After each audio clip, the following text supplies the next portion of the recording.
Ever wondered what lies beyond the veil of Egypt's ancient mysteries? Join us on a captivating journey as we delve into the intriguing tale of researcher Graham Hancock, who in his pursuit of hidden truths made a discovery so profound that it led to his ban from Egypt's pyramids. What secrets did Hancock unearth, and why did this revelation put him at risk? Uncover the enigma in our video, where ancient mysteries meet modern consequences. Graham Hancock, an intrepid self-taught scholar, challenges conventional beliefs by proposing the existence of a civilization predating ancient Mesopotamia, Babylonia, and Egypt.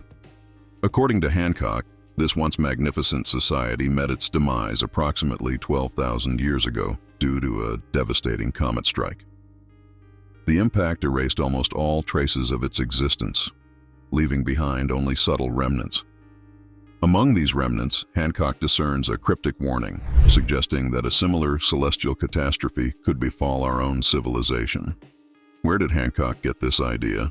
In the 1990s, Robert M. Schoch, a distinguished geologist holding a PhD from Yale University, proposed a captivating theory concerning the age of the Great Sphinx of Giza.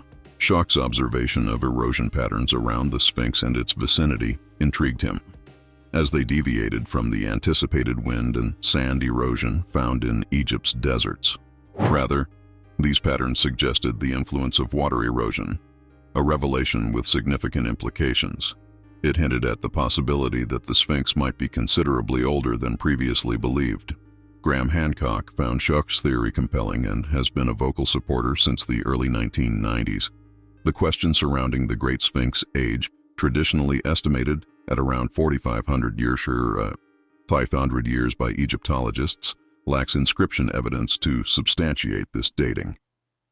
Independent researchers, such as John Anthony West and Robert Schoch, have presented a case asserting the Sphinx's much older origin.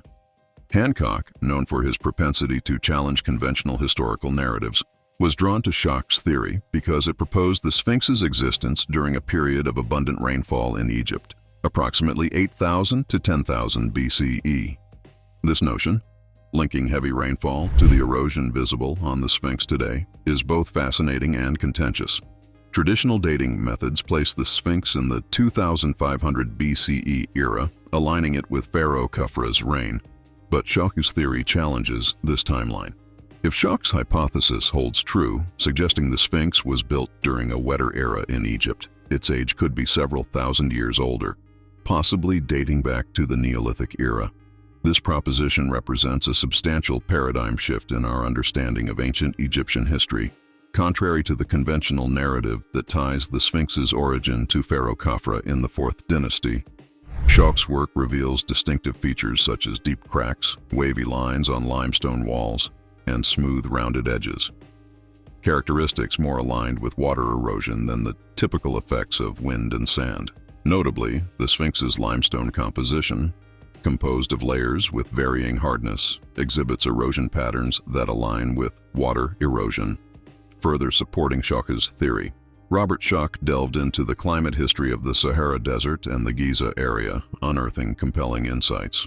Between 10,000 and 5,000 BCE, this region, now a dry desert, experienced a markedly different climate during the Neolithic subpluvial phase.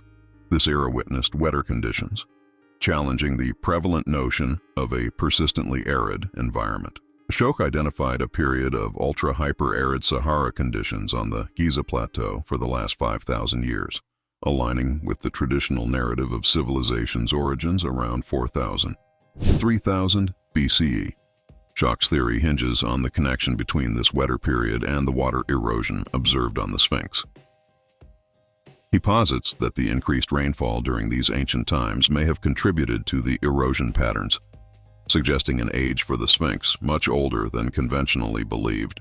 This proposition challenges the established dating of the Sphinx to around 2,500 BCE during Pharaoh Khufra's reign, primarily based on its stylistic characteristics and its location in the Giza pyramid complex. In evaluating his water erosion theory, Schoch went beyond examining the Sphinx in isolation. He conducted a comparative analysis of the wear and tear on the Sphinx with other ancient limestone sites exposed to substantial rainfall. This method aimed to validate whether the observed erosion on the Sphinx aligned with known patterns of water erosion elsewhere.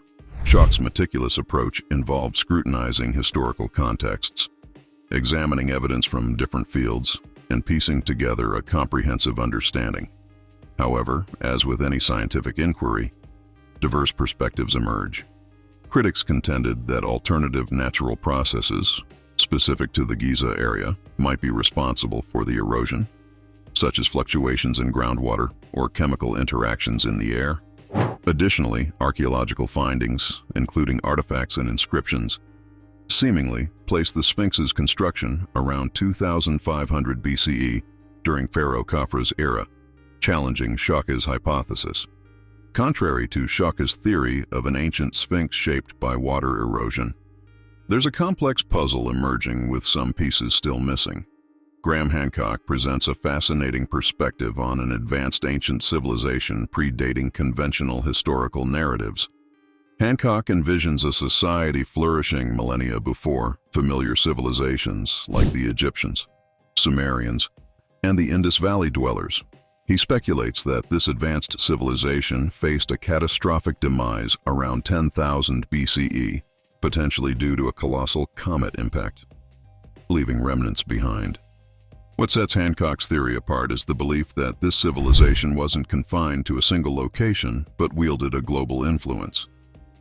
Survivors, according to Hancock, dispersed widely, sharing knowledge and catalyzing the rise of other ancient cultures. Hancock delves into myths and oral traditions, interpreting them not as mere folklore, but as potential historical records. Flood myths from diverse cultures, in particular, capture his attention, seen as collective memories of a significant event impacting the lost civilization. Astronomy plays a pivotal role in Hancock's framework. He points to alignments of ancient structures like the Giza pyramids and the Sphinx with specific stars and constellations, viewing them as intentional indications of advanced astronomical awareness. Hancock's fascination extends to the understanding of the precession of the equinoxes, suggesting that these ancient people possessed sophisticated knowledge of Earth's rotational shifts over a 260,000-year cycle. Hancock emphasizes the architectural prowess of ancient civilizations, marveling at structures such as the Egyptian pyramids, Stonehenge, and megalithic sites in South America. He contends that the precision and complexity of these constructions indicate advanced knowledge and technology beyond conventional acknowledgement. Hancock questions how these ancient builders achieved such accuracy, often without mortar, and ponders the methods employed to transport and position massive stones, weighing several tons, suggesting a level of engineering expertise and innovative use of leverage and pulley systems. Hancock's fascination with ancient structures extends to their mathematical and geometrical dimensions, revealing what he perceives as advanced knowledge. He explores the use of the golden ratio, precise angular measurements, and geometrical precision in structures like the Great Pyramid of Khufu.